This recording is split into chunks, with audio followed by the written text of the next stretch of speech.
अगर मनुष्य बन करके आपने सत्कर्म नहीं किया, भगवद आराधना नहीं की, केवल लौकिक कार्यों में ही मगन रहे, तो अगला जन्म हो सकता है सुअर कुत्ता का भी हो जाए, पशु पक्षी का भी हो जाए, भूत प्रेत, न जाने कितनी योनियों, 84 लाख योनियों में क्या क्या भगवान ने बनाया है।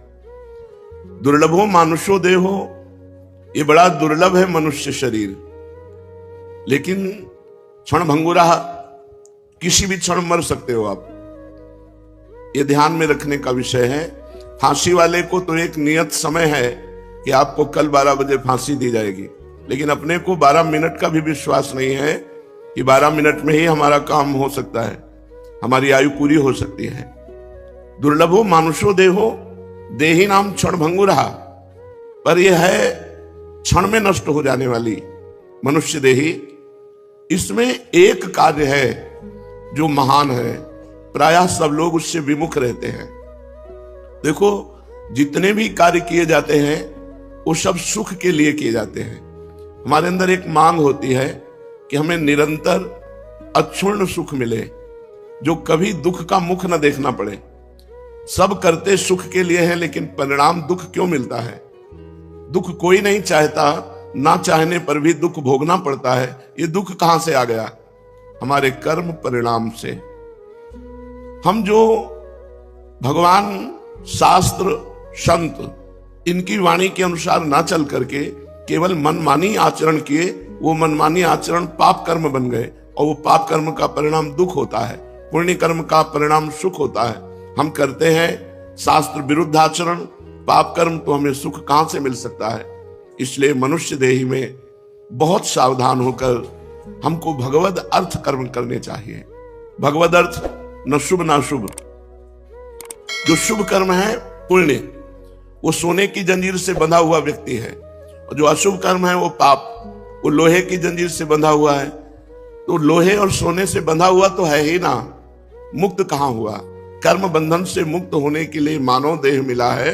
इसलिए सबको सावधान होकर के जो भी कर्म करे शास्त्र सम्मत करे, दूसरों का उपकार करने की भावना से करे, और वो कर्म भगवान को समर्पित कर दे। जो कर्म भगवान को समर्पित कर दिया जाता है वो मंगलमय हो जाता है। जैसे अग्नि में चंदन डालो या विष्ठा, अग्नि अपना स्वरूप प्रदान कर देती है। ऐसे ही संपूर्ण सृष्टि 3 गुणों से बनी हुई है, सतोगुण, रजोगुण, तमोगुण। ये तीनों मायामय गुण हैं, और इन्हीं गुणों के परिपाक से ही हमारे कर्म होते हैं। कभी हमारा मन बहुत शांत और अच्छा चिंतन करता है, कभी मन गलत भोगों का चिंतन करता है, कभी मन गुस्सा, आलस्य, प्रमाद, हिंसात्मक वृत्ति धारण करता है। तो ये 3 गुणों का प्रभाव है। सतोगुण शांत, रजोगुण भोग विलासिता, तमोगुण निद्रा, आलस्य, प्रमादोत्थम। निद्रा, आलस्य, प्रमाद आदि हिंसा की वृत्ति, द्वेष की वृत्ति, इन तीनों गुणों को जो परास्त कर दे, वो मानव देह लेने का लाभ प्राप्त कर लिया।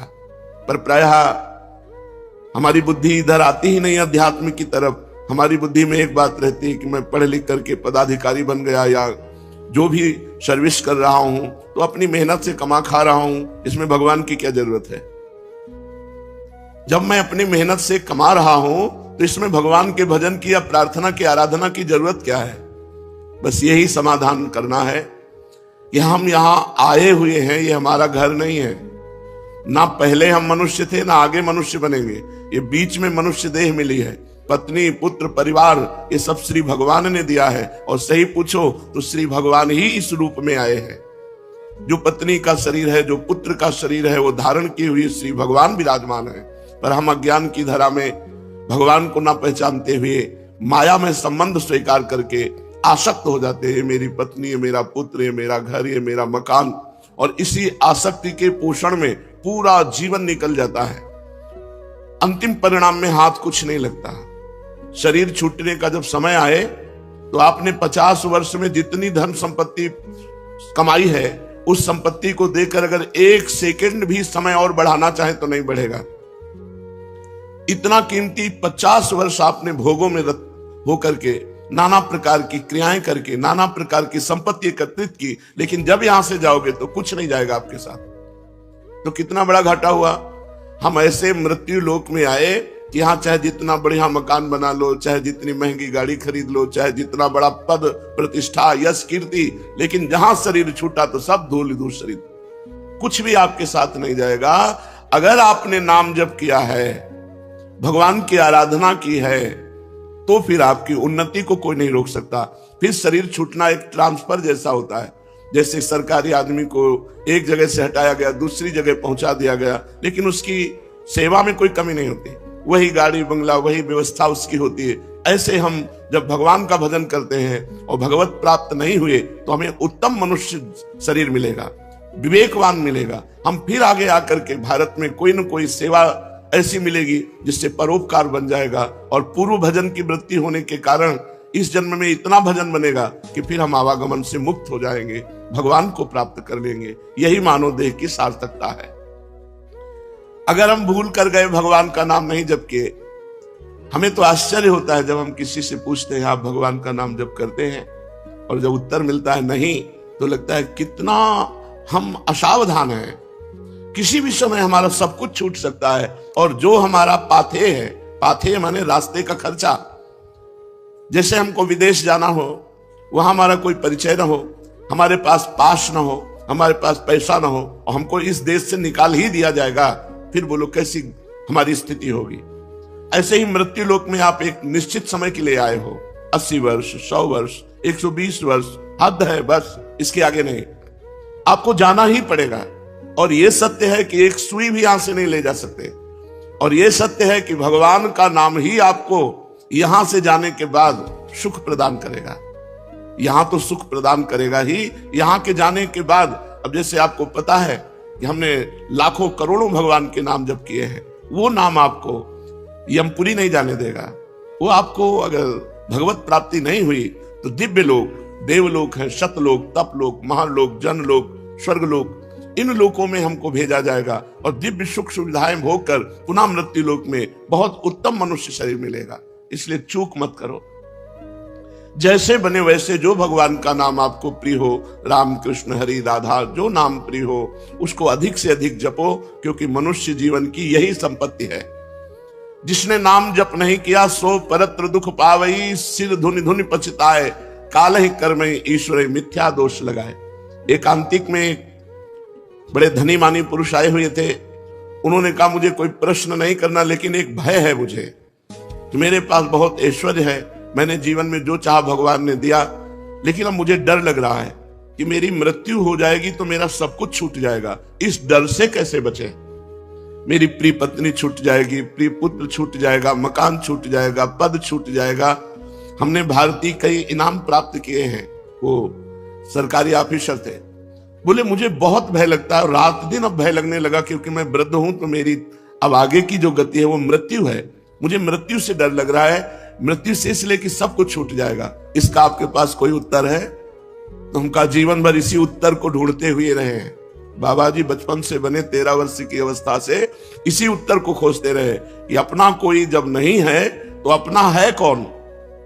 तो इसका पता चला श्री भगवान, और श्री भगवान की जो शरण में हो गया वो निर्भय, निश्चिंत, निशोक, निर्विकार, ये स्थिति आती है। कोई भय नहीं, कैसी भी परिस्थिति हो, भगवान के भक्त के हृदय में कभी भय नहीं होता। कैसी भी परिस्थिति हो, भगवान की आराधना करने वाले को कभी शोक नहीं होता। कैसी भी परिस्थिति आ जाए कभी चिंता नहीं होती, क्योंकि पता है मेरे भगवान हैं। श्री सीताराम दास जी महाराज बड़े सिद्ध महापुरुष हैं। वो कह रहे हैं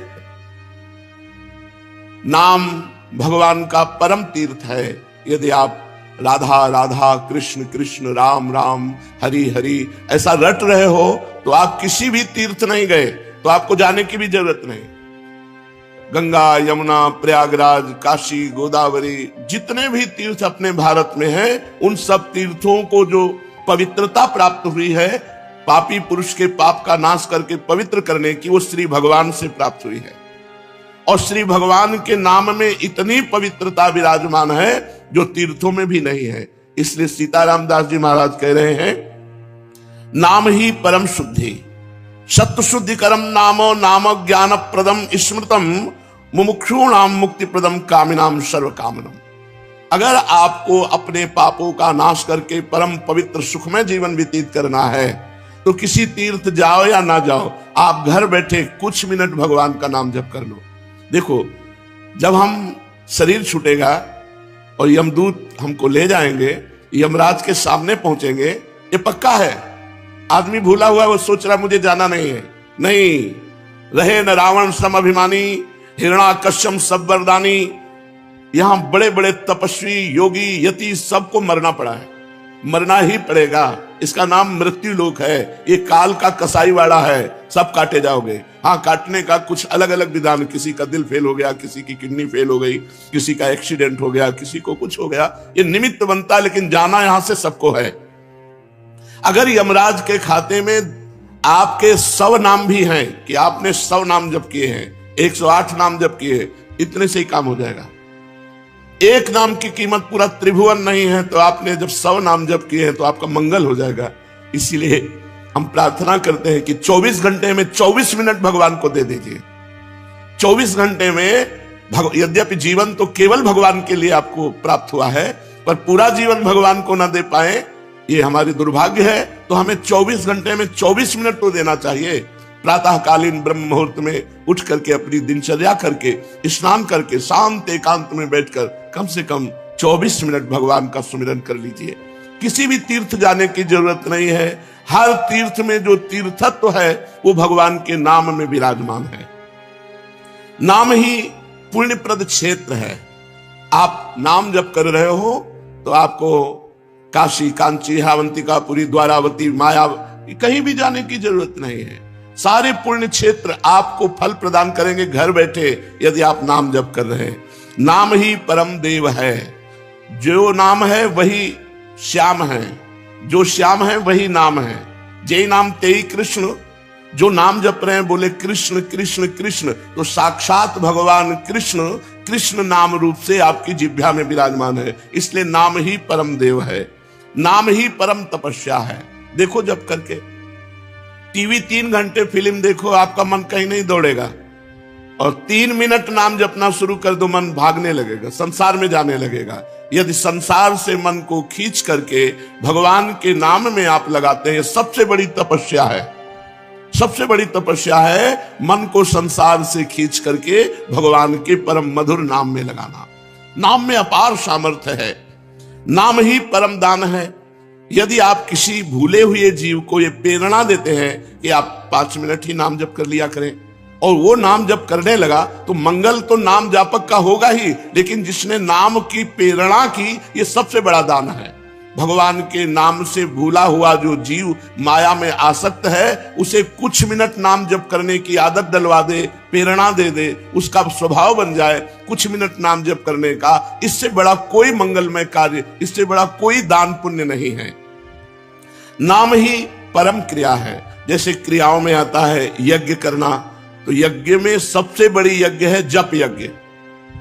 भगवान ने स्वयं कहा है, यज्ञों में जप यज्ञ मैं हूं। अगर जप यज्ञ आप बैठकर नहीं कर सकते, तो इसमें तो बड़ी मंगलमयी छूट है।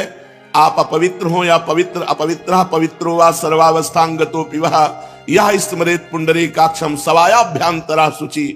जो भगवान पुंडरीकाक्ष कमल नयन श्री हरि का स्मरण करता है, वो बाहर और भीतर दोनों जगह पवित्र हो जाता है। आप मानो स्नान नहीं किए हैं तो भी आप बैठ करके सोफा में, कुर्सी में, जैसे बने आपको, अगर आप हरि हरि, राम राम, कृष्ण कृष्ण, राधा राधा राधा ऐसा रटते हैं, तो आप परम पवित्र हो जाएंगे, भीतर से भी और बाहर से भी।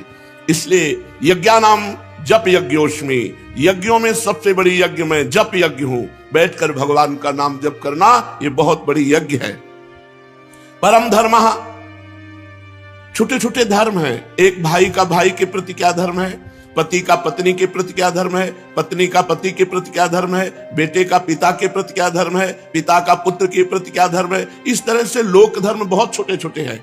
अगर आप अपना मंगल चाहते हो तो परम धर्म नाम, भगवान का नाम जप करना भी तुम्हारा परम धर्म है। जैसे पत्नी का पोषण करना, पुत्र का पोषण करना, पिता की सेवा करना, ये धर्म है, तो ये परम धर्म है भगवान का नाम जप करना। अवश्य नाम जप करना चाहिए। इसके बिना सो सब धर्म कर्म जरि जाऊ, वो सब धर्म कर्म में आग लगे जिसमें हम इतना रम गए कि भगवान का नाम ही भूल गए, भगवान का स्मरण करना ही भूल गए। हर जीव गर्भ में भगवान से वादा करके आता है, एक बार मुझे मां के गर्भ रूपी नरक से बाहर कर दो, हे प्रभु मैं ऐसा भजन करूंगा कि दोबारा इस नरक में ना आना पड़े।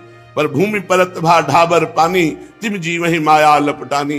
जैसे आकाश से निर्मल शुद्ध जल गिरता है, भूमि में पड़ते ही गंदा हो जाता है, ऐसे ही जीव जे ही माँ के गर्भ से निकला उसका ज्ञान नष्ट हो गया। कहां कहां कहां वो रोने लगा और घर वाले आनंद मनाने लगे, बच्चा हुआ। हम फिर भूल गए, जैसे जैसे सयाने होते गए माया के संबंधों को सत्य मानते, ये मेरी माँ, ये मेरे पिता, ये अमुक अमुक अमुक अमुक, और भूल गए कि हम आए थे भगवान का भजन करने के लिए। इसलिए परम धर्म है भगवान का नाम जप करना, परम धन है नाम। कबीरा सब जग निर्धना, धनवंता नहीं कोई, धनवंता सोई जानिए, जाके राम नाम धन होए। जब आप यहां से शरीर छोड़ेंगे एक सिक्का आपके साथ नहीं जाएगा, केवल भगवान का नाम आपके साथ जाएगा। इसलिए नाम ही परम अर्थ है, परम धन है। नाम ही भक्त का सुहृद है। सुहृद माने बहुत प्यार करने वाला। प्रहलाद जी से उनके मित्र पूछते हैं कि प्रहलाद जी आपकी आयु तो 5 वर्ष की है, कौन सी शक्ति आप में है कि त्रिभुवनपति हिरण्यकश्यप आपको आग में जलाता है, विष पिलाता है, सर्पों से डसवाता है, हाथी से कुचलाता है, पर्वतों से नीचे दबाता है, समुद्र में डुबाता है, लेकिन आपका बाल बांका भी नहीं होता, ऐसा क्यों? तो उन्होंने कहा मैं हरि नाम जपता हूं, हरिनाम के प्रभाव से मुझे भगवान गोद में लिए रहते हैं। तो ये दैत्यराज जितना विघ्न डालता है, मेरा हरिनाम में उतना विश्वास और होता है। सबसे बड़ा भक्त का प्रिय सुहृद है भगवान का नाम। जहां कोई तुम्हें नहीं बचा सकता वहां भगवान बचा सकते हैं। बड़े बड़े अंग रक्षक रख लो, बुद्धि खराब हो गई तो अंग रक्षक ही तुम्हें सूट कर देगा, लेकिन भगवान का नाम, नाम पाहरू दिवस निशी, ध्यान तुम्हार कपाट। यदि भगवान का नाम आप स्मरण कर रहे हैं और वो आपकी रक्षा कर रहा है तो सुदर्शन चक्र आपकी रक्षा कर रहा है, कभी कहीं कोई बाल बांका नहीं कर सकता। भगवान का नाम भक्त का परम सुहृद है, मित्र है, और इस संसार के दुखों से मोक्ष केवल भगवान का नाम दिला सकता है। आज कलयुग है, कलयुग में कोई अन्य साधनाएं पुष्ट नहीं हो सकती। कलयुग केवल नाम आधारा, सुमिर सुमिर नर उतर ही पारा। केवल भगवान का नाम, इसमें पैसा नहीं लगता भाई। इसमें पैसा देना हो तो परेशानी हो कि भाई ये धनी लोग ही ले सकते हैं नाम। नाम में पैसा दिखा, केवल तुम्हें समय देना, वो भी अगर बैठकर नहीं दे सकते तो चलते फिरते, उठते बैठते, खाते पीते, कार्य करते आप भगवान के नाम का स्मरण कर सकते हैं। अरे प्रीतम, तुम डर क्यों रहे हो? तुम केवल मेरा नाम लो। देखो, तुम्हें किसी से नहीं डरना, मैं वो हूं। मेरे डर से अग्नि प्रज्वलित होती है, मेरे डर से सूर्य तपता है, मेरे डर से देवराज इंद्र अपना कार्य करते हैं, वायु देवता अपना कार्य करते हैं, मृत्यु देवता अपना कार्य करते हैं। मेरे भक्त को कोई भयभीत नहीं कर सकता, श्री भगवान के वचन। इसलिए किसी की ताकत नहीं कि मेरे भक्त का मंगल कर सके। तुम व्यर्था चिंता मत करो। ऐ देहधारी, केवल तू मेरा नाम जप कर और फिर देख तेरे में कितनी दिव्य शक्ति आ जाती है। कुछ मत सोच, निर्भय रहे, केवल मन लगे या ना लगे जिह्वा से नाम ले, राधा राधा राधा, मन लगे ना लगे। कुछ लोगों का प्रश्न रहता है कि यदि मन ना लगे, हमारा मन भजन में नहीं लगता और फिर हम भजन करते हैं तो क्या लाभ मिलेगा? तो मन लगे ना लगे, जब भोजन पाओगे तो तुम्हारा पेट भर जाएगा कि नहीं भर जाएगा? मन लगे ना लगे, रास्ता चलोगे तो लक्ष्य प्राप्त हो जाएगा कि नहीं हो जाएगा? ऐसे ही मन लगे ना लगे, आप राधा राधा बोलोगे, आपको भगवत प्राप्ति निश्चित हो जाएगी, आपके दुखों का नाश हो जाएगा। अरे प्रीतम, तुझे भगवान कितना प्यार करते हैं तुझे पता नहीं। सच्ची मानिए, भगवान ने सबको फ्री वायु दी है, फ्री आकाश अवकाश दिया है, पृथ्वी में वास दिया है, मानव देह दिया है, जल दिया है। किसका टैक्स है? किसकी फीस लेते हैं भगवान? लेकिन आप भगवान का स्मरण नहीं करेंगे तो दुर्गति को प्राप्त हो जाएंगे। अरे प्रीतम, तेरी आकांक्षा पूर्ण करने के लिए मैं समर्थ हूं। तू जो चाहेगा मैं तुझे दूंगा, पर तू मेरा नाम जप कर। भगवान कितना प्यार करते हैं, जो हमको जिस बात को हम भूले हुए हैं उस बात को समझा रहे हैं। मैं सदैव तेरे पास रहता हूं, तू जानता नहीं है। कोई ऐसा नहीं जिसके पास भगवान ना हो, क्योंकि सर्वत्र भगवान है। तो जहां मैं हूं वहां भगवान है, सबके भगवान है तो मेरे भी भगवान है, सब समय में भगवान है तो जिस समय में जहां हूं उस समय भी भगवान है, सबके भीतर है, हमारे भी भीतर है। हम कभी एक क्षण भी भगवान से अलग नहीं रहते, पर हम भगवान का चिंतन नहीं करते, इसलिए अनुभव नहीं होता। तूने कामिनी की चाह की स्त्री की तो मैं तेरी स्त्री बनकर तेरे पास बैठ गया। पक्की बात, पक्की बात। जब सृष्टि नहीं थी तब केवल श्री भगवान थे, जब सृष्टि नहीं रहेगी तो केवल श्री भगवान रहेंगे, तो बीच में जो कुछ है वो सब श्री भगवान ही बने हुए हैं। वेद कहता है एकोहम बहुश्यामः, मैं एक बहुत रूपों में हो जाऊं, ऐसा परमात्मा ने संकल्प किया तो वही परमात्मा स्त्री बन गया, पुरुष बन गया, जड़ बन गया, चैतन्य बन गया, अच्छा बन गया, बुरा बन गया। भगवान कह रहे हैं अय प्रीतम, अय प्यारे, तूने कामना की स्त्री की तो मैं स्त्री बन गया। जो जो तू कामना करता है मैं वही पदार्थ बन जाता हूं, वही व्यक्ति बन जाता हूं, वही वस्तु बन जाता हूं। इसलिए तुझे कह रहा हूं कब तक तू कामना करता रहेगा मेरे को भूल करके, इसलिए मेरा स्मरण कर और कामनाओं का त्याग कर, तो मैं तेरे समीप ही हूं, तुझे ऐसा अनुभव हो जाएगा। जिस देह से तू ममता करता है, इस ढांचे से, पांच भौतिक शरीर से, तू देह नहीं है। चाहे जो कोई कितना विद्वान हो, बुद्धिमान हो, कोई 50 वर्ष से शरीर में रह रहा है, कोई 40 वर्ष से रह रहा है, कोई 30 वर्ष से रह रहा है। पूछो तुम अपने को जानते हो? बड़े बुद्धिमान बनते हो, बड़े ज्ञानी बनते हो, अपने को जानते हो? तो कहेगा हाँ जानते हैं, मैं अमुक जगह जन्म लिया हूं, मैं अमुक। नहीं, ये तो देह का परिचय दे रहे हो, ये तो ढांचे का परिचय दे रहे हो। जो 3.5 हाथ का ढांचा है तुम्हारे हाथ से, इसका तुम परिचय दे रहे हो। इसमें जो तुम रह रहे हो वो कौन हो? उत्तर नहीं है।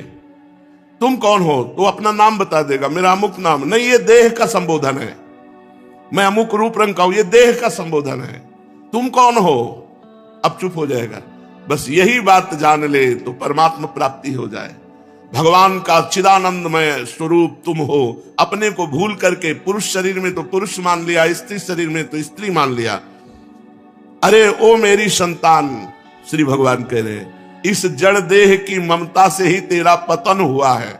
इस शरीर से ममता हटा और मेरे में चित्त को जोड़, तो परिणाम में तू देखेगा कि तू मेरा ही स्वरूप है। सोई जाने जेहि देह जनाई, जानत तुम्हें हो जाई। अपने सच्चिदानंदमय आत्म स्वरूप का विस्मरण करके तू भोगों में, प्रपंच में, सब में फंस गया, और यही फंसाव अंतिम समय तेरा चिंतन बनेगा, और फिर अगला जन्म उसके परिणाम से हो जाएगा। इसलिए तू लौट, इस ममता और आसक्ति को मेरे चरणों में लगा दे, मेरे नाम का कीर्तन कर, मेरा नाम जप कर। नाम चिंतामणि कृष्ण चैतन्य रस विग्रह, पूर्ण शुद्धो नित्य मुक्तो अभिन्नत्वान् मनामिनो। नाम ही भगवान का चिंतामणि है। जो जितना नाम जप करता है, जो चाहेगा वो प्राप्त हो जाएगा, पर नाम पहले पाप का नाश करता है। यहां की जितनी चाहते हैं सब झूठी हैं, सच्ची मान लीजिए। एक कामना की पूर्ति होती है, 2 समस्याएं खड़ी हो जाती है, 2 की पूर्ति होती है, 4 समस्याएं। कब तक हम लगे रहेंगे इसमें? और इसके बाद मृत्यु आ जाती, भारी समस्या, सब छूट गया, फिर नई दुकान, नया मकान, नई विद्या, नया ज्ञान। कब तक भटकते रहेंगे? अनादिकाल से हमारा जन्म होता रहा, हर जन्म में मानते रहिए मेरा परिवार है, हर परिवार छूटता रहा। अब हम कम से कम मानव देह जो मिला है इसे आखिरी कर ले। भजन के द्वारा, भगवत चिंतन के द्वारा हम ये चाह करें कि एक बार तो श्री भगवान को देखें, एक बार तो भगवान का साक्षात्कार करें। पर जीव ऐसा भूला हुआ है कि चाह ही नहीं है कि भगवान से मिले। तो भगवान का नाम चिंतामणि है।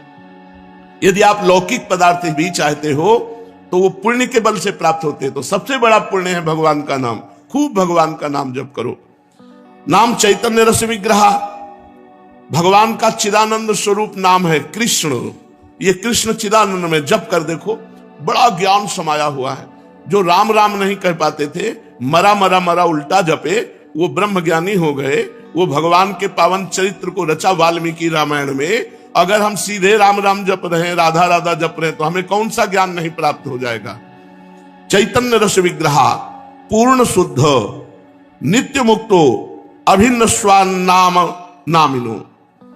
नामी और नाम अभेद है, भगवान और भगवान का नाम अभेद है। अगर हम नाम जप कर रहे हैं तो मानो भगवान कृष्ण ही कृष्ण नाम के रूप से हमारी जिह्वा में, मानो राधा किशोरी ही राधा नाम से हमारी जिह्वा में विराजमान है। अये शरीरधारी, तू केवल नाम ले, किसी रोग में इतनी बड़ी सामर्थ्य नहीं कि तुझे परास्त कर सके। सच्ची कहता हूं, अगर भगवान नाम का आश्रय ना हो तो दुर्गति हो जाए। ये नाम की महिमा से तुम्हें कह रहे, कोई भी बड़े से बड़ा रोग उसे परास्त नहीं कर सकता जो भगवान का नाम जप कर रहा है, जो भगवान की भक्ति से युक्त है, जो भगवान के आश्रय से। और शोक, चाहे सब कुछ नष्ट हो जाए तो भी भगवान का नाम जप करने वाले के हृदय में शोक नहीं होता। दुख ज्वाला, हमने देखा कि जब हमें अधिक पीड़ा होती तो किशोरी जो हमें अधिक सुख देती है, इतना आनंद अंदर से दे देती है कि बाहर शरीर का दुख हमें पीड़ा नहीं पहुंचा पाता। यदि आप दुख से बचना चाहते हो तो भगवान नाम का निरंतर रटन करो, नहीं तो ये संसार ऐसा है, इतनी ओवर थिंकिंग बढ़ती चली जाएगी कि आपको डिप्रेशन में पहुंचा देगी। अगर नाम जप नहीं करोगे, सत्कर्म नहीं करोगे, भगवत आराधना नहीं करोगे तो तुम्हारा मन ही तुम्हें क्लेश देने के लिए उतारू हो जाएगा, तुम्हारा मन ही तुम्हें भयभीत कर देगा, तुम्हारा मन ही तुम्हें गंदी आदतों में फंसाकर तुम्हें नष्ट कर देगा। इसलिए भगवान नाम, चाहे वो जो नाम प्रिय हो या गुरुदेव के द्वारा मिला हो, उसे खूब जपिए। जो गतिविहीन है, जो भोगी है, जो रोगी है, जो परद्रोही है, जिसमें न ज्ञान है, न वैराग्य है, न भक्ति है, जो धर्माचार शून्य है, यदि वो भी केवल नाम जप करने लगे, कुछ नहीं है अध्यात्म का, शरीर भी पीड़ा युक्त है, मन भी पीड़ा युक्त है, और अगर नाम जप करना शुरू कर दे तो समस्त पीड़ाओं से मुक्त हो जाएगा। देख लो जप करके, कोई भी रोग शोक पाप ताप साप उसको व्यापता नहीं है जो भगवान के नाम में रत रहता है। बस नाम जपना कठिन है, मन नहीं लगता नाम जपने में, इसमें रुचि नहीं होती। अगर हो जाए तो लोक परलोक के सारे सुख तुम्हारे चरणों में रहेंगे और जीवन परमानंद में हो जाएगा। मृत्यु का भय खत्म हो जाता है। भगवान के भक्त की मृत्यु कैसे होती है? जैसे विशाल गजराज हाथी के गले से फूलों की माला टूट जाए, उसे पता भी न चले, ऐसे भगवान के भक्त की मृत्यु होती। नहीं तो जन्मत मरत दुसा दुख होई, बड़ा भयानक दुख होता है मृत्यु के समय, और मृत्यु आने के पहले न जाने कितने दुख पीड़ा पहुंचाते हैं। इसलिए सबसे प्रार्थना है, जितना बन सके अधिक से अधिक भगवान का मंगलमय नाम जप करो। अरे वो प्रीतम, मेरा नाम बड़ा मीठा है, बस तुम निरंतर लो। नाम मीठा है, हमें मीठा नहीं लगता। तो जैसे पित्त बढ़ जाए तो मिश्री मीठी होती है, पर मुंह में डालो तो कड़वी लगेगी क्योंकि पित्त बढ़ रहा है, और उसी मिश्री को रोज नियम से खाओ तो पित्त का शमन हो जाएगा और मिश्री मीठी लगने लगेगी। ऐसे ही हमें अविद्या रोग लग गया है, हमारा अज्ञान बढ़ गया है, भोग वासना बढ़ गई है। तो हमें राधा नाम सुधा रसम दसी तुम, जो राधा नाम अमृत है, अच्छा नहीं लगता, लेकिन भगवान नाम एकांत शांत बैठकर जप करने में नहीं लगेगा। अगर आप जपने लगो तो अविद्या का नाश हो जाएगा। जैसे मिश्री नियम से पाओ तो पित्त का समन होकर मीठी लगने लगेगी, ऐसे ही भगवान नाम मीठा लगने लगेगा। जिसको भगवान नाम मीठा लगने लगा, मानो भवरोग नष्ट हो चुका है। अब प्रेम उसके हृदय में जागृत होगा और वो सतरति सतरति सा लोकांत तारयति, वो स्वयं तर जाएगा, स्वयं तर जाएगा, लोगों को तार देगा। भगवान का भजन करने वाले में अपार सामर्थ्य होती है। तुकाराम जी महाराज इसी शरीर से विमान आया, भगवान के विमान में बैठकर भगवत धाम को गए। ये नाम का प्रताप। वो इतने नाम प्रेमी थे, हर समय नाम जप करते थे, विठ्ठल विठ्ठल विठ्ठल। महाराष्ट्र में भगवान विठ्ठल रूप से विराजमान है। वो जहां चरण रख देते वहां की भूमि बोलती विठ्ठल विठ्ठल विठ्ठल। ऐसा उनका निरंतर नाम जप का प्रभाव था, और बड़े चमत्कार नाम जप से। वीर शिवाजी महाराज दर्शन करने के लिए तुकाराम जी के पास गए, तो संत दर्शन की एक मर्यादा है कि आप अपने वैभव को ना दिखाएं, वहां दैन्य भाव से जाएं। तो राजा होते हुए भी शिवाजी ना सिर पर पाग, ना चरणों में पादुका, हाथ जोड़कर सादी पोशाक पहनकर, और 2 अंगरक्षक वो भी गेट में छोड़ दिए, अकेले जाकर तुकाराम जी के चरणों में प्रणाम किया। तुकाराम जी केशव विठ्ठल विठ्ठल विठ्ठल, माधव विठ्ठल विठ्ठल विठ्ठल, वो कीर्तन में मगन थे। इतने में मुगल सैनिकों को पता चला कि शिवाजी बिना सैनिकों के तुकाराम जी के पास गए हैं। उन्होंने सोचा बहुत अच्छा अवसर इनको बंदी बना लेने का। गुप्तचर लगे हुए थे, तुरंत सूचना मिली तो जो अंगरक्षक गेट में खड़े थे वो अंदर गए और कान में लगकर शिवाजी से कहा कि मुगलों को पता चल गया है कि आप यहाँ आ गए हैं, तुरंत यहाँ से हट जाइए, नहीं तो आपको बंदी बना लेंगे। शिवाजी ने कहा बाहर जाओ। तुकाराम जी की तरफ देखा, उनका विठ्ठल विठ्ठल विठ्ठल, बैठे रहो और वो भगवान नाम कीर्तन कर रहे हैं। देखो नाम कीर्तन का अमोघ प्रभाव। मुगल सेना आई पूरी, अंगरक्षक तो गुप्त रूप से हो गए, वो मंदिर में गए, केवल तुकाराम जी ही दिखाई दिए, वहां शिवाजी दिखाई ही नहीं दिए। मुगलों की आंखों में शिवाजी दिखाई नहीं दिए, सामने बैठे रहे, हिले नहीं, निर्भय होकर के। पूरे मंदिर में ढूंढा, जब नहीं मिले तो उनका गलत सूचना मिली और वो वापस चले गए। और वो वैसे ही कीर्तन में बैठे रहे, तुकाराम जी कीर्तन कर रहे, सामने शिवाजी, लेकिन कोई मुगल शिवाजी को नहीं देख पा रहे, मुगल सैनिक। ये भगवान नाम का अद्भुत चमत्कार। जो भगवान नाम का जप करते हैं उनमें अपार सामर्थ्य होती है। एक बार कबीरदास जी को जो मुगल सम्राट था उसने बंदी बना लिया। उनकी मां को कुछ विद्वान जनों ने कि तुम्हारा लड़का देखो राम राम कहता है, उचित होगा कि वो अपने धर्म का नाम उच्चारण करे, इसलिए तुम बादशाह से यदि कह दो तो वो तुम्हारे धर्म की बात मानेगा। वो बूढ़ी माँ, उनको समझ में आया कि ठीक बात कह रहे हो। बादशाह से विद्वानों ने निंदा करके कबीरदास जी के लिए विपरीत भावना भर दी, बंदी बना लिए गए कबीरदास जी। तो इनसे कहा कि तुम इस नाम को छोड़ो। उन्होंने कहा नहीं, जो लगन लग गई अब वो छूटने वाली नहीं, तो उनका ऐसे हाथी से रौंदा दो। तो कबीरदास जी के दोनों हाथ ऐसे जमीन पे रखकर बांध दिए गए, खूंटे में ऐसे ऐसे गाड़कर रस्सी से ऐसे बांध के, और सामने से मतवाला हाथी दौड़ाया गया। तो हाथी जे ही आता तो बस जब 4 कदम दूर रह जाता तो बड़ी जोर से चिघार कर वापस लौट जाता। बादशाह ने कहा क्यों हाथी रौंदता क्यों नहीं? महावत से कहा। महावत ने कहा कबीरदास की जगह में एक बबर शेर दिखाई देता है, इसलिए हाथी वापस आ जाता है। बादशाह ने कहा तुम झूठी बात कहते हो, मैं स्वयं चढ़कर देखूंगा। और जब हाथी पर सवार हुए और जे ही उनको रौंदने के लिए आगे बढ़ाया तो देखा बबर शेर, तो वापस आती भगवान नरसिंह स्वयं वहां प्रकट हो गए अपने नाम जापक की रक्षा के लिए। फिर दूसरी चाल चली, कबीरदास जी को जैसे प्रहलाद जी को होली में दहन किया, ऐसे कबीरदास जी को जलाने का प्रयास किया। पूरा लकड़ियों का ढेर लगा दिया, बीच में कबीरदास जी को विराजमान कर दिया और आग लगा दी। राम राम राम राम राम, एक भी रोमा नहीं झुलसा, पूरी लकड़ियां भस्म हो गई कबीरदास जी की। ये कथा हमको पुष्टता प्रदान करती है कि हमें किसी भी दुख में, किसी भी संकट में, कोई भी माया के काम क्रोध लोभ फंसा ना सके। हम भगवान का नाम जप करें, नाम में अपार सामर्थ्य है। ओ प्रीतम, तेरे सब दुख दूर करने के लिए मेरा नाम समर्थ है। तू नाम ले, केवल चिंता मत कर, मैं तेरे भीतर बाहर सब कुछ देख लूंगा। भगवान कहते हैं भीतर तुम्हारे विकारों को मैं देख लूंगा और बाहर तुम्हारे विरोधियों को देख लूंगा, तुम केवल मेरा नाम जप करो।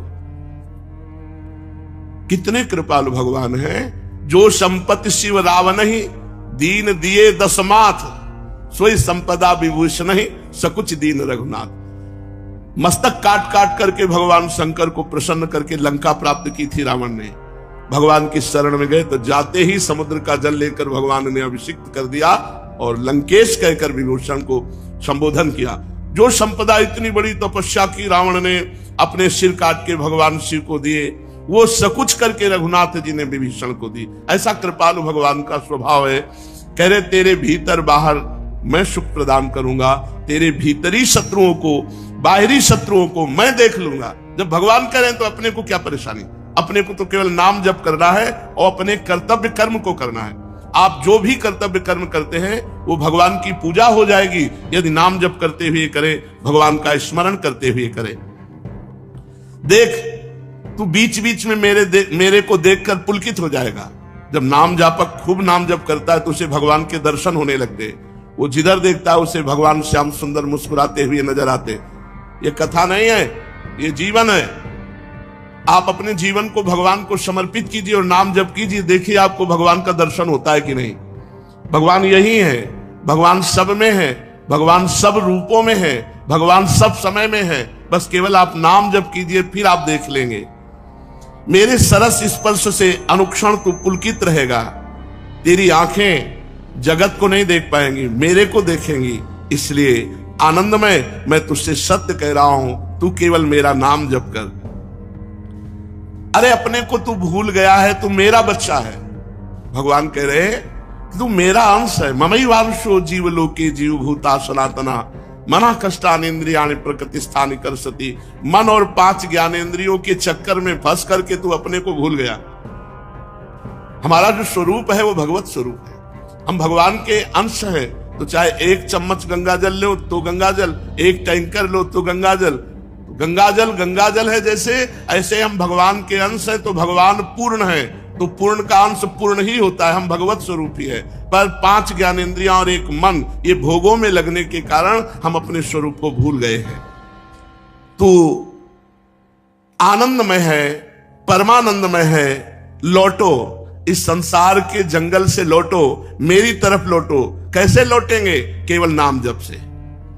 जितना नाम जप करोगे उतने तुम मुझे अपने सानिध्य में देखोगे। और नाम जप नहीं है तो ये माया सामने दिखाई देगी, स्त्री पुत्र धन मकान नाना प्रकार की भोग सामग्री, और इसी में अब ये कर लेंगे तो हम सुखी हो जाएंगे, अब ये संग्रह कर लेंगे, इतना कमा लेंगे, ऐसा कर, और ऐसा सोचते सोचते मृत्यु आ जाती। कभी किसी का आज तक काम पूरा नहीं हुआ।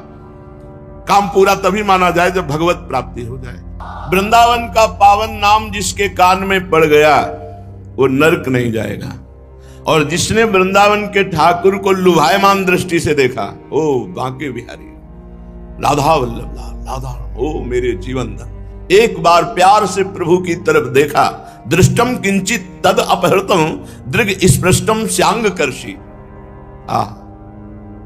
एक बार दृष्टि से बिहारी जी को देखा, एक बार वृंदावन का अन्न फल पाया, एक बार वृंदावन का जल पिया, एक बार वृंदावन के स्पृष्टम श्यांग कर्षि, किसी महापुरुष, किसी ब्रजवासी का स्पर्श प्राप्त कर लिया तो स्तोतुम शक्ता का इबतान भाग्य पुंजयिक मौलिन, बड़े बड़े महान भाग्यशाली उसकी स्तुति करते हैं जो ऐसा लाभ प्राप्त कर लेता है। बड़े बड़े देवता उसको नमस्कार करते हैं जिसको ये लाभ प्राप्त होता है। अब आप विचार करो, आप वृंदावन वासी जो अखंड वास कर रहे हैं, उनके सौभाग्य का कौन वर्णन करे। अगर इस पर भी आपको प्रियालाल की कृपा नहीं दिखाई देती तो केवल बुद्धि भ्रष्ट है और कोई बात नहीं। बुद्धि अपने स्थान से गिर चुकी है, इसलिए आपको कृपा का अनुभव नहीं होता। नहीं, प्रतिपल कृपा ही कृपा हमारे ऊपर बरस रही है। ऐ मूढ़, अभी सावधान हो जा, नहीं तो मृत्यु तेरा सर्वनाश कर देगी। तेरे पास कुछ नहीं रहेगा। कुछ कमा ले, यहां कमाने आया है, अपनी श्वासें गंवाने नहीं आया। अरे मूढ़ा, प्रापेंद्रिय मविकलम किम्नु निगमैर निगूढ़ाम, तू इंद्रियों को प्राप्त करके भोगों के लिए विकल हो रहा, जो तेरा पतन है। तू अपनी इंद्रियों को संयम में ला और भगवत आराधना में लग। वेदों में भी जो गुप्त है रसो वैसा, वो रस यहां प्रकट खेल रहा है ब्रजभूमि वृंदावन में। इसलिए तू अपने चरणों से यात्रा कर ब्रजभूमि की, और गिरिराज जी की परिक्रमा लगा, बरसाने की परिक्रमा लगा, वृंदावन की परिक्रमा लगा। पादो यात्रा व्यग्रौ कुरुत वदनम नाम भीरतम, और यहां आकर के निरंतर नाम जप कर। कोई भी किसी की निंदा दोष दर्शन अपराध मत कर। कथा पीयूष शाब्दो श्रुतमपि, कानों से खूब भगवत चर्चा सुन। मनोध्यान और निरतम, मन को ध्यान में लगाओ। जो प्रगट में प्रभु के श्री अर्चा विग्रह अवतार विराजमान है, इनका ध्यान करो। जैसे हरिवंश महाप्रभु आदेश करते हैं, श्री राधा वल्लभ लाल को हृदय ध्यान मुख नाम। हृदय में उनका रूप और मुख में नाम। चरणों से परिक्रमा लगा रहे, हाथों से यहाँ सेवा कर रहे, खूब नाम चिंतन, नाम कीर्तन, निहाल हो जाओगे। अरे मूढ़ा, कुछ तेरे साथ नहीं जाने वाला। यहां एकमात्र सच्चिदानंद भगवान का नाम रूप लीला धाम का जो अवगाहन किया, वही तेरे साथ जाएगा। चलते हैं श्रीमद् भागवत महापुराण, जिसमें हमारे प्राणाराध्य प्राणप्रिय लाडले जीवन धन श्री लालजू महाराज का पावन चरित्र, जो गायन और श्रवण मात्र से भगवत प्राप्ति कराता है। जो चित्त लगाकर श्रवण करता है, उसके चित्त के समस्त मलों का नाश होकर चित्त चोर के पास चित्त पहुंच जाता है। प्रभु का वो प्रेमी हो जाता है भगवत चर्चा सुनने वाला। प्रसंग चल रहा है श्री महाभागवत परम तपस्वी भगवान के विशेष कृपा पात्र वसुदेव जी, जिनको पिता बनने का सौभाग्य प्राप्त हुआ, नंद ग्रह से योग माया रूपी कन्या को लेकर के कंस के कारागार के समीप आते हैं। सब बेसुध पड़े हुए, जीव ही अंदर प्रवेश हुए, दरवाजा बंद, ताला लॉक हो गया, पहरेदार जग गए। कन्या को देवकी जी की गोद में पधराया। गोद में पधराते ही कन्या रो पड़ी। नवजात शिशु की रोने की ध्वनि सुनकर पहरेदार चौंक गए। लड़खड़ाते हुए भागते हुए भोजराज कंस के पास गए और कहा, देवकी को 8वीं संतान हुई है।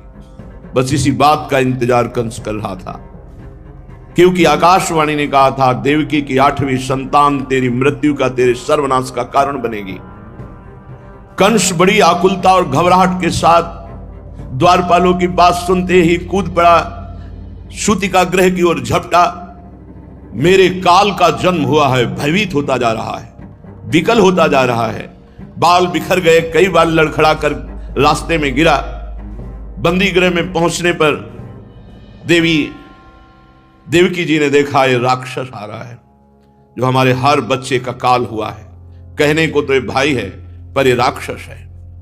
अपने मन के क्रोध को दबाकर हाथ जोड़कर कहा, भैया मेरे तुम बड़े हितैषी हो। जब बचपन में हमने कोई बात कही तो आपने तुरंत उसकी पूर्ति की है। मेरा क्या अपराध हो गया जो आप मुझे दुख पर दुख देते जा रहे हैं? हथकड़ी बेड़ियों से जकड़ दिया, मेरे लाडले पुत्रों को मार दिया। आकाशवाणी ने कहा था कि पुत्र होगा, देखो ये कन्या है, अभी तो बच्ची है, तुम्हें नहीं मारना चाहिए। भैया दैववश तुमने बहुत से अग्नि के समान तेजस्वी बालक मेरे मार डाले, केवल कन्या बची है। मैं तुमसे भिक्षा मांगती हूं कि ये कन्या को मत मारो। मैं बहुत दीन हूं, तुम मेरे प्यारे समर्थ भाई हो और मुझे बहुत प्यार करते हो। मैं मंदभागिनी हूं माना, पर ये आखिरी संतान तो मुझे दे दो। कन्या को अपनी छाती से लगाकर देवकी जी ऐसी विनय कर रही कंस से, पर उस क्रूर कर्मा दुष्ट हृदय कंस के हृदय में कोई भी परिवर्तन नहीं। कन्या का ऐसे पैर पकड़ा और जबरदस्ती से छीन लिया और एक चट्टान पर प्रहार किया। पैर पकड़कर कन्या का स्वार्थ ने अंधा कर दिया था, परंतु कन्या कोई साधारण कन्या नहीं, महाशक्ति है। हाथ से एकदम छूटी और आकाश में जाके छा गई। बड़े बड़े दिव्य आयुध लिए हुए, अष्टभुजा, दिव्यमाला, चंदन, मणिमय आभूषण, धनुष, त्रिशूल, बाण, ढाल, तलवार, शंख, चक्र, गदा, 8 आयुध, सिद्ध, चारण, गंधर्व, अप्सरा, किन्नर, नागगण, ये सब महादेवी की स्तुति कर रहे हैं। उस समय मुस्कुराते हुए महादेवी ने कहा, किम मया हतया मंद जाता खलु तवांत कृति यत्र क्वा वा पूर्व शत्रुर्मा हिंसी कृपणान था। ऐ दुष्ट, तू मुझे क्या मार सकता है?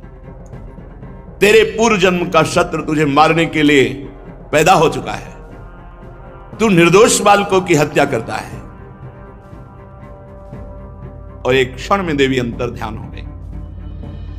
कंस देवी की बात सुनकर आश्चर्य में पड़ गया। 8वां पुत्र होना था, कन्या हुई, और ये देवी कह रही तेरे मारने वाला कहीं पैदा होगा। और आकाशवाणी ने कहा था मेरे मारने वाला देवकी के गर्भ से पैदा होगा। बुद्धि काम नहीं कर रही।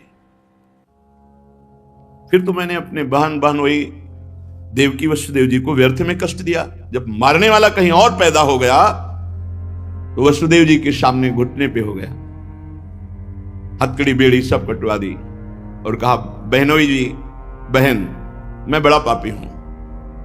मैं अपने स्वार्थ में अंधा होकर आपके बच्चों को मार डाला। मुझे बहुत खेद है। मैं इतना दुष्ट हूं कि करुणा का तो मेरे में लेश ही नहीं है।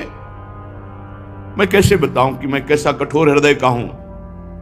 ये कभी कभी दुष्ट आत्मा भी धर्मात्मा का नाटक करने लगते हैं। ये नाटक कर रहा है, कोई दया नहीं, कोई शुद्धि बुद्धि की नहीं हुई, ये केवल नाटक कर रहा है। मैं दुष्ट हूं, मैं पापी हूं, मैं कठोर हूं, मुझे भले नरक जाना पड़े, पर तुम मुझे क्षमा कर दो। पर मुझे यह समझ में नहीं आता कि विधाता कैसे झूठ बोलता है। आकाशवाणी ने कहा था देवकी की गर्भ में पैदा होगा मेरे मारने वाला, वो तो पैदा हो गया, गोकुल पहुंच गया। मुझे विश्वास नहीं हो रहा कि सत्य है क्या। तुम दोनों महात्मा हो, मुझे क्षमा करो, तुम्हें मैंने पुत्र शोक दिया, ऐसा मानो कि तुम्हारे ही कर्म का फल था। बड़ा ज्ञान बघार रहा है। कौन कहू कि सुख दुख कर दाता, निज कृत कर्म भोग सुन भ्राता। तुम्हारे ही कर्मों का फल था जो तुम्हारे पुत्रों को मारने के लिए मुझे निमित्त बनाया गया। देखो वसुदेव जी, मिट्टी के बने हुए पदार्थ जो बनते हैं वो बिगड़ते भी हैं। हाँ, शरीर बनता बिगड़ता है और जीवात्मा तो अजर अमर है।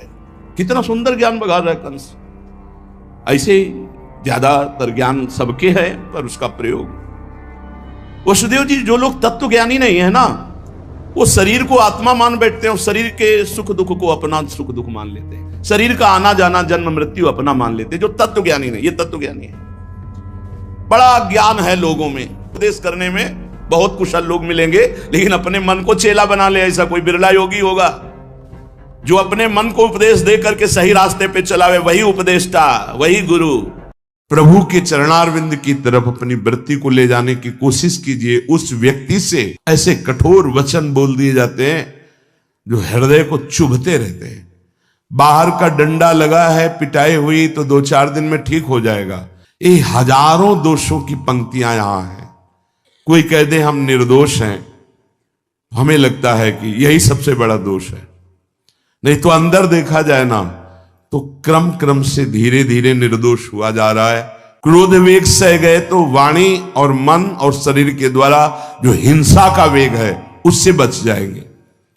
फिर कह रहे हैं उदर वेगम, उदर वेग भूख। और आपको सच्ची कहते हैं कि कई कई दिन भोजन न मिलने पर भी शरीर में गंगा जल के कारण कभी कमी महसूस नहीं। जब पेट में भरपेट भोजन ही नहीं है ना, तो और कुछ चिंतन ही नहीं रहा। यौवन अवस्था, जवानी ऐसे भगवान ने काटी है कि याद ही नहीं रहा कि संसार का कोई सुख होता है।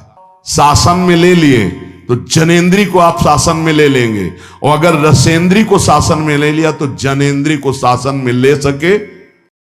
कुत्सितवाद, वाचो वेगम, वाणी के वेग को शासन में लीजिए।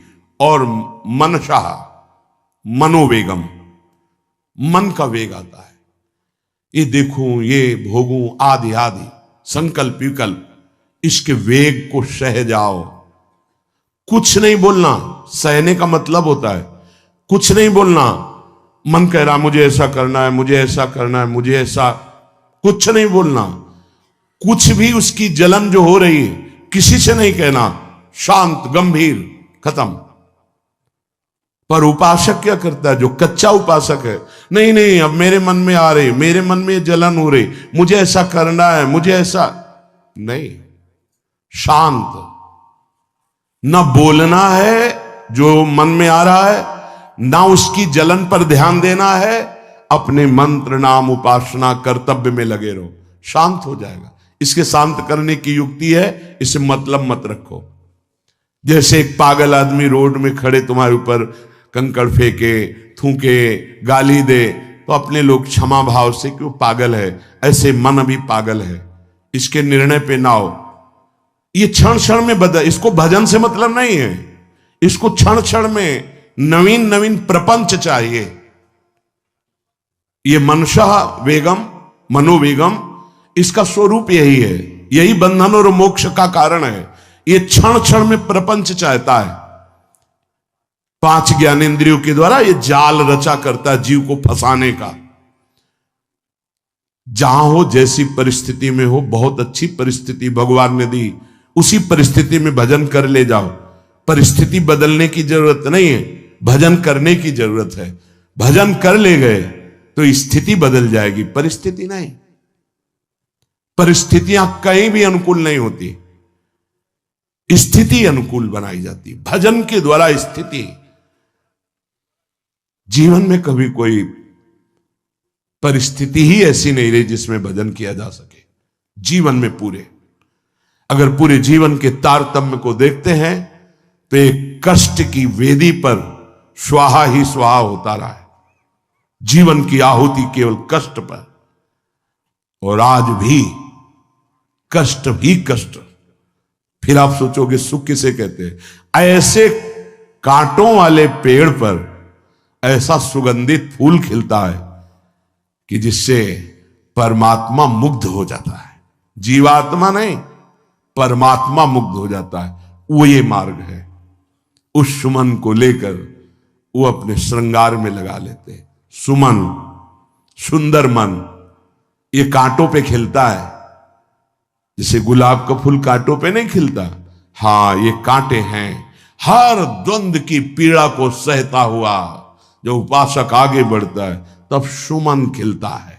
उस सुमन को प्रियाजू अपने केश पास पे धारण करती है, उस सुमन को प्रियाजू अपने कर कमल में लेती है। अगर आप सहना नहीं सीखे, मांगे बनी रही हृदय की, ऐसा हो तो भजन हो सकता है, ऐसा हो तो भजन, तो लिख लो आप। मन बहुत चंचल है, इसको हर समय नवम नवम नवम, जहां जैसी परिस्थिति उसी में भजन करके निकल चलो। गृहस्थ में हो, विरक्त में हो, गांव में हो, शहर में हो, जहां जैसी परिस्थिति, परिस्थिति बदलने की कोशिश मत करो, स्थिति बदलने की कोशिश करो। जिनको लगता है परिस्थिति बदल जाएगी तो भजन होने लगेगा, नहीं, भजन होने लगेगा तो किसी भी परिस्थिति में भजन होने लगेगा। भजन नहीं तो किसी भी परिस्थिति में नहीं होगा, पक्का समझ लीजिए। इसलिए मनोवेगम, ये जो मन का वेग आ रहा है इसको आप सहना सीखो और प्रियाजू पर भरोसा रखो। उनको जैसी परिस्थिति देनी होगी दे देंगी ना, भरोसा रखो। अगर मांग मुख से निकाल दी तो अधूरापन साबित हो जाएगा कि हमको ये खाना पीना, ये हमको पहनना, ये ऐसी परिस्थिति, ये ऐसी छोड़ दो। जोई जोई प्यारो करे सोई मोहि भावे। शांत हो जाओ, मन के वेग को सह जाओ। क्रोध वेगम, महाप्रभु कह रहे कुत्सितवाद विकार ही, समस्त विकारों में प्रधान विकार होता है काम। काम से ही क्रोध का प्रादुर्भाव होता है। क्रोध एक वृत्ति है जो आने जाने वाली, स्थायी कोई नहीं है। जिस समय आपके अंदर क्रोध आए उस समय मौन होकर हट जाइए वहां से, तुरंत जाकर थोड़ा ठंडा पानी पिए, प्रभु के चरणारविंद की तरफ अपनी वृत्ति को ले जाने की कोशिश कीजिए। उस व्यक्ति से चिंतन हटाइए जिससे क्रोध आ रहा है, उस व्यक्ति की उस क्रिया से चिंतन हटाइए जिससे क्रोध आ रहा है, हट जाइए। ये क्रोध का वेग अगर आता रहा तो भजन करने पर भी अनुभव नहीं हो पाएगा। एक बार अच्छे से क्रोध आ जाए, अंदर हृदय जल जाए, तो 1 महीने भजन के प्रभाव को रोक देता है पूज्य बाबा के उसमें। फिर आप अगर 12 बार साल में आ गया तो क्या अनुभव में आ गया। इसीलिए 20-20, 50-50 वर्ष हो रहे हैं, कुछ अनुभव में नहीं आ रहा। बहुत सावधान। क्रोध हमारा नाश करता है, किसी और का नहीं। हमारे भजन का, हमारे हृदय के आनंद का, हमारी वृत्ति का बड़ा हल्का स्वरूप हो जाता है क्रोधी पुरुष का। इसलिए क्रोध को सहना है, उसके वेग को सहना है। वाणी के वेग, मन के वेग और क्रोध के।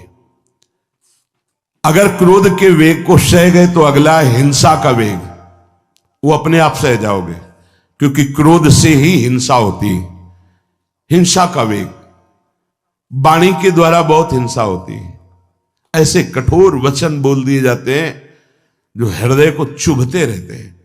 बाहर का डंडा लगा है, पिटाई हुई तो 2-4 दिन में ठीक हो जाएगा, लेकिन हृदय में जब पिटाई की जाती कठोर वचन के द्वारा तो 10 साल बाद अगर दिखाई दे तो फिर ये वो बोला था, ऐसा बोला था, वो हृदय में घाव बना रहता है। वाणी का हिंसात्मक स्वरूप प्रायः क्रोधी जनों में ही पाया जाता है। अगर क्रोध वेग को सह गए तो वाणी के द्वारा हिंसा नहीं होगी, और मन के द्वारा मलिन हृदय में हिंसा का भाव होता है कि चलो हम वैष्णव में मारेंगे तो नहीं, पीटेंगे तो नहीं आपको, लेकिन भगवान तुम्हारा नाश करेंगे, भगवान बहुत जल्दी, ऐसा भाव मन में, ये भी हिंसा है। शरीर के द्वारा तो ना वाणी के द्वारा, ना मन के द्वारा, ना शरीर के द्वारा। क्यों? उसके हृदय में भगवान बैठे हैं, हमको उनको रिझाना है, हमें निर्दोष होकर भगवत प्राप्ति करनी है। ये हजारों दोषों की पंक्तियां यहां हैं। कोई कह दे हम निर्दोष हैं, हमें लगता है कि यही सबसे बड़ा दोष है। नहीं तो अंदर देखा जाए ना तो क्रम क्रम से धीरे धीरे निर्दोष हुआ जा रहा है प्रभु की कृपा से। कोई जन्म से निर्दोष नहीं होता, वो तो अवतार होते हैं भगवान के। एक पद में था, शरण जिसको ले ली हृदय से लगा, और विषय पंख से धीरे धीरे, क्रमशः विषय पंख से धीरे धीरे उसको हटाया। हित जो महाराज जी के लिए आया, हमारे हृदय को धीरे धीरे निर्विषय किया जा रहा है। और सहत सहत बाढ़े भगत ग्रहतन गुरु हितगार, इन दोनों का मिलान कर धीरे धीरे सहाते सहाते हमें निर्विषय किया जा रहा है। आचार्य चरण इष्ट देव गुरुदेव कर रहे, हमको राजी रहना है। जैसी परिस्थिति है, जैसी भी हमें गुरुदेव रख रहे हैं, इष्ट देव रख रहे हैं, हमें राजी रहना है। इससे क्या होगा कि हमारे अंदर क्रोध नहीं आएगा, गुस्सा नहीं आएगा। नहीं, ये इतना बेईमान मन है कि इष्ट देव पे भी गुस्सा कर सकता है, ये आचार्य पे भी गुस्सा कर सकता है, ये परम कृपालु गुरुदेव पर भी गुस्सा कर सकता है। क्रोध वेग सह गए तो वाणी और मन और शरीर के द्वारा जो हिंसा का वेग है उससे बच जाएंगे। फिर कह रहे हैं उदर वेगम, उदर वेग भूख। आप लोगों को तो हमें लगता है कि इस वेग को सहना ही नहीं पड़ता।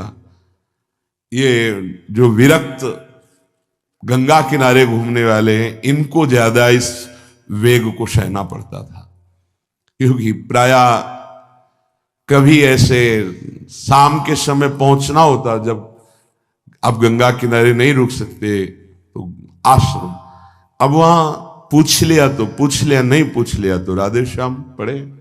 अगर कोई मंदिर मिल गया तो हम आश्रम आदि कोई खोजना ही नहीं, गांव में तो जाना ही नहीं, क्योंकि नवीन अवस्था में कभी गांव में भिक्षा भी नहीं मांगी, आकाश वृत्ति का ही आश्रय लिया जो शास्त्र सम्मत। गांव में कभी पूरे जीवन में किसी गांव में किसी एक रात्रि किसी घर में कभी शयन नहीं। गांव के किनारे मंदिर मिला या कोई आश्रम संत जनों का, वहां भूख के वेग को जो सह जाए तो भजन में बहुत रुचि हो जाती, क्योंकि भजन से चित्त हटेगा तो भूख व्याकुल करेगी, और उसकी व्याकुलता से बचना है तो भजन में लगना पड़ेगा। और आपको सच्ची कहते हैं कि कई कई दिन भोजन न मिलने पर भी शरीर में गंगा जल के कारण कभी कमी महसूस नहीं हुई। जो दूध में पावर है उससे अधिक सामग्री गंगा जल में है। अब वो बहुत से ऐसे नगरों के समीप से गंगा मैया निकली जहां से बड़ी बड़ी फैक्ट्रियों का, तो नहीं, बहुत सुंदर गंगा जल, वो तो सुंदर है ही, था, है, रहेगा। अपने लोग बड़े बड़े ऐसे नाले ऐसे जिससे वो भाव तो है पर वस्तु तत्व तो है, पर जो दृश्य है वो अब गड़बड़ हो रहा है। ऐसे यही बड़ा नाला गिर रहा है सामने जाके, अब वहां ऐसे रज लेके ऐसे लगाओ तो दुर्गंध युक्त निकलेगी, क्योंकि वो ऐसे देखो तो ऐसे पदार्थ बहते नजर आ रहे कि अब ये दुर्भाग्य ही है समय का कि परम पावन गंगा यमुना जैसी नदियां जहां स्नान आचमन और भरपेट जल पीकर परम पवित्र और भगवदानंद में डूबा जाता था, वो भी सौभाग्य छिन रहा है। तो अगर सब सुविधा है तो भी हफ्ते 10 दिन में एक बार इस वेग को सहना तो सीखे। कस के भूख लगे और आज नहीं पाएंगे। एक दिन किसी व्रत का अनुष्ठान करने के लिए हम नहीं कह रहे, लेकिन इस वेग का आनंद तो लीजिए ना कभी। एक टाइम का छोड़ दीजिए, एक दिन केवल हफ्ते में, सुबह थोड़ा ले लिया, बस अगले सुबह लेंगे थोड़ा, तो आपकी दिनचर्या नहीं बाधित होगी। आपको तो मिल रहा है ना, मिल ही नहीं रहा था। जो उदर वेग है, भूख में भजन का एक तार जुड़ता है, ये देखा है, क्योंकि ना तो नींद आएगी और ना कहीं और कोई प्रपंच की गुंजाइश है। क्योंकि उदर वेग जब भूख से व्याकुल जी होता है तो बचने के लिए एक ही उपाय है, केवल भगवत चिंतन। हटो उसके चिंतन से। ये पूर्व के संतों ने बहुत कष्ट पूर्वक भजन करके जो लाभ प्राप्त किया है वो आप लोगों को सहज में मिल। कभी कभी अपने को इससे परिपक्व करना चाहिए। जैसे शास्त्रीय पद्धति में महीना में 2 तो व्रत है ही हैं, 15 दिन में एक एकादशी, 15 दिन में एक एकादशी। वो इसीलिए रखा गया है सार्वजनिक रूप से कि वो संयम को ना कर पाए तो 15 दिन में एक दिन संयम पूर्वक पवित्र भजन। अपने लोग जानबूझकर हफ्ते में एक टाइम छोड़ दें या एक दिन कभी ऐसे, तो उदर वेग को सहते हुए भजन। उदर वेग देख लो, उदर वेग को सहने के लिए तो अगला जो बात कह रहे हैं वो अपने आप सह जाओगे। जैसे क्रोध वेग को सह गए तो हिंसा वेग पर आप शासन कर लेंगे, ऐसे उदर वेग को सह गए तो उपस्थ वेग को सह जाएंगे। उपस्थ वेग कहते हैं जनेंद्री के कामोपभोग को। जब पेट में भरपेट भोजन ही नहीं है ना तो और कुछ चिंतन ही नहीं रहा। यौवन अवस्था जवानी ऐसे भगवान ने काटी है कि याद ही नहीं रहा कि संसार का कोई सुख होता है। वह एक लक्ष्य ब्रह्माकार वृत्ति कैसे कैसे तत्वबोध हो, बस कठिन से कठिन जहां वैराग्य की भूमिका वहां कूद जाना, उसी में स्थिति में आने की कोशिश करना, देह राग का त्याग करना, ये युद्ध चल रहा था। बड़ी कृपा है। उपस्थ वेग, इसका जनेंद्री का वेग आता है। जो स्कूल में आदतें जिनकी गंदी हो गई बच्चों की, फिर आगे वो संयम में उनको बहुत बाधा है। कई ऐसी क्रियाओं से वो जानकारियां रख लेते हैं कि जो अपना सर्वनाश करने के लिए पर्याप्त है। उपस्थ का जब वेग आए तो सहने की सामर्थ्य उसी की आएगी जो उदर वेग को सह जाता है। पक्का। किसी उपासक को देखा बहुत शरीर कृश हो रहा है तो पूछा क्यों, भोजन क्यों नहीं करते, आप ऐसे कैसे हो रहे, पहले तो आप ऐसे नहीं थे, आप तो पहले बहुत स्वस्थ थे, फिर क्यों, का ऐसे नहीं, बताइए क्या, ज्यादा आवश्यकता नहीं है, जीने के लिए बस प्राण पोषण के लिए डाल लेते हैं, क्योंकि जो शांति चाहिए वो तो इतने से ही मिलेगी ना। बहुत सुंदर, बहुत प्रसन्नता आई। ठीक है, ठीक चल रहे हो आप, पर इतना पाते रहो कि सीढ़ियां चढ़ उतर ले, इतना पाते रहो कि आपका शरीर काम करे। बका हृदय में बहुत प्रसन्नता हुई, बहुत सुंदर। संयम में अपने आप को ले आना ये महात्मा का लक्षण होता है, चाहे स्त्री शरीर हो चाहे पुरुष शरीर हो। धन्याति धन्य। आप अपने आप को कस दीजिए, यही तो राग त्यागना ही। जो जवानी में अपने आप को जला दिया वो बुढ़ापे में चमकता है, ध्यान रखना। जो जवानी में उद्दंडता में समय व्यतीत किया वो बुढ़ापे में गंधाता है, ये भी ध्यान रखना। गंधाता वो अंदर जो दुर्गंध के पौधे थे ना वो सब दुर्गंध फैलाते हैं। पूज्य श्री पंडित गया प्रसाद जी महाराज जी ने कहा, गृहस्थी में होते हुए भी 40 और 45 के बीच में काम विजयी हो जाना चाहिए, नहीं तो जीवन बिल्कुल बर्बाद हो जाएगा। जो कुछ गृहस्थ धर्म की सेवा है 40-45 के बीच तक हो जाए, मतलब 20 से 25 से ब्याह हुआ आपका, 40-45 तक लड़का बच्चा, इसके बाद अखंड ब्रह्मचर्य धारण कर लो। 40-45 से संयम में हो जाओ तो तुम्हारा जीवन सार्थक हो जाएगा। पूज्य पंडित गया प्रसाद जी महाराज। बहुत जरूरी है उपस्थ जनेंद्री के वेग को सहना, पर हर वेग अपने आप में बहुत कठिन है, पर एक दूसरे से इसका तारतम्य है। यदि उदर वेग रसेंद्री को आप शासन में ले लिए तो जनेंद्री को आप शासन में ले लेंगे, और अगर रसेंद्री को शासन में ले लिया तो जनेंद्री को शासन में ले सके असंभव, पक्का। और जनेंद्री रसेंद्री के सब खिलवाड़ चल रहे तो परमार्थ और भगवत प्रेम प्राप्ति तो सब अभ्यास जिनका भगवदाकार हो गया है वो विषयाम गृहणंत मुंचंत हुआ। जब इंद्रियों पर शासन बाबा ने अपने किया तो 24 घंटे में एक कवल पाते थे। एक कवल, आश्चर्य होता है। ऐसे सामने दाल रोटी सान ली गई और एक कवल जितना बाबा सिद्धासन पद्मासन का से। और जब भगवदानंद ब्रह्मानंद में 70 घरों में एक दिन में भिक्षा में जाते थे, एक दिन भिक्षा। अब वहां गए तो एक कवल तो पाया ना, तो 70 कवल हो गए। विषयान ग्रहणंत मुंचंत हुआ, कोई फर्क नहीं पड़ा। पर हम क्या होता है कि स्थिति होती नहीं तो सिद्धों की नकल करने लगते नहीं। पहले हम साधक हैं, पहले हमारी इन वेगों पर विजय प्राप्त करने की वृत्ति आनी चाहिए।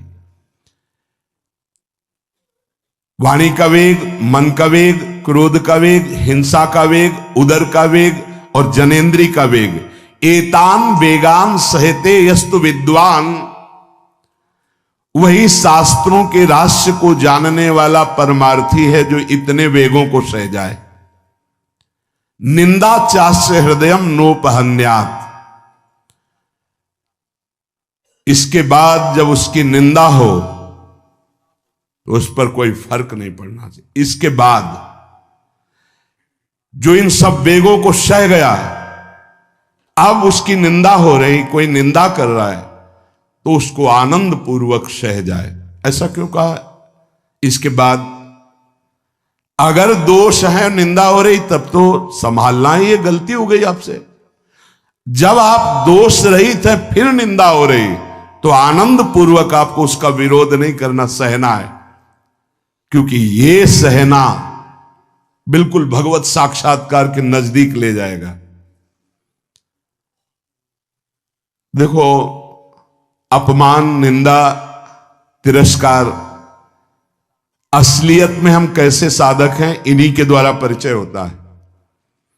पूज्य स्वामी श्री अनंग बोधाश्रम स्वामी जी महाराज बड़े महापुरुष थे, जिनको स्वयं करपात्री जी महाराज मूर्तिमान ब्रह्म कह के साष्टांग दंडवत करते, दिगंबर रहते थे, नंग धड़ंग, केवल गंगा के ही तट पे। वो महीने 2 महीने में और कहीं नहीं जाते थे। एक बड़े वकील साहब थे, वो भिक्षुकों को रोटी दाल ऐसे रोज बंटवाते थे, उनकी पंक्ति में लगने जाते थे। महीने 2 महीने में एक बार पंक्ति में लगते थे जाके। नंग धड़ंग, अवधूत वेश, जटाएं, और जरूर ऐसी चेष्टा करते थे जिससे उनको धक्का मुक्की लगा दी जाए। तो एक दिन गए, लाइन में खड़े हुए, फिर 2 लोगों को क्रॉस करके आगे लाइन में, फिर आगे लाइन, तो जो नौकर डंडा लिए खड़े थे उनका तुम्हें बार बार मना किया, 1-2 डंडे लगे, फिर आगे जाके खड़े हो, धक्का मारा, पीछे किया। और ऐसा ये महीने 2 महीने में वहां सहने जाते थे। अचानक उस दिन वकील निकले, उन्होंने देखा, अरे स्वामी अनंग बोधास, पता है तुम्हें कौन? साष्टांग दंड। उस दिन से जाना बंद कर दिया। फिर एक दिन गए थे प्रभुदत्त ब्रह्मचारी जी के यहां, कहां असनी है और कहां जोशी, गंगा किनारे पूरी रात चल करके पहुंचे। 2 बजे आवाज लगाई, ब्रह्मचारी। स्वामी जी उतरे नीचे, साष्टांग दंड, बैठे। दुर्गा स्वामी जी 2 बजे रात, हाँ ऐसे मन आया, आगे कुछ खवाओगे पियाओगे? स्वामी जी, और वो भी परमहंस ब्रह्मचारी जी, बहुत संयमी महापुरुष, प्रभुदत्त ब्रह्मचारी।